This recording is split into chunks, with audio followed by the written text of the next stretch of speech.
తెలుగు సినీ రంగంలో రౌడీ హీరోగా తనకంటూ ఒక ప్రత్యేక గుర్తింపు తెచ్చుకున్న నటుడు విజయ్ దేవరకొండ.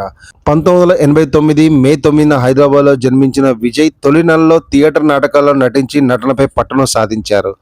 2011లో నువ్విలా సినిమాతో తెరంగేట్రం చేసినప్పటికీ 2015లో ఎవడే సుబ్రహ్మణ్యం సినిమాతో ఆయనకు మంచి గుర్తింపు లభించింది.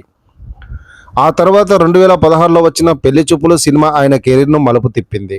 ఇక 2017లో వచ్చిన అర్జున్ రెడ్డి సినిమాతో విజయ్ దేవరకొండ సంచలన విజయాన్ని అందుకొని యూత్లో విపరీతమైన క్రేజ్ను సంపాదించుకున్నారు. ఆ తర్వాత గీతా గోవిందం వంటి బ్లాక్ బస్టర్ హిట్తో స్టార్ హీరోగా ఎదిగారు. కేవలం నటుడిగానే కాకుండా కింగ్ ఆఫ్ హీల్ ఎంటర్టైన్మెంట్ పేరుతో సొంత నిర్మాణ సంస్థను కూడా నడుపుతున్నారు. వ్యక్తిగత జీవిత విషయానికి వస్తే 2026 ఫిబ్రవరి 26న నటి రష్మిక మందనను వివాహం చేసుకున్నారు. అభిమానుల పట్ల ఎంతో ప్రేమను చూపించే విజయ్ సామాజిక సేవా కార్యక్రమాలను ముందుంటారు. ఇలా తనదైన శైలిలో ప్రేక్షకులను అలరిస్తూ తెలుగు సినిమాను మరింత ముందుకు తీసుకెళ్తున్నారు రౌడీ స్టార్ విజయ్ దేవరకొండ.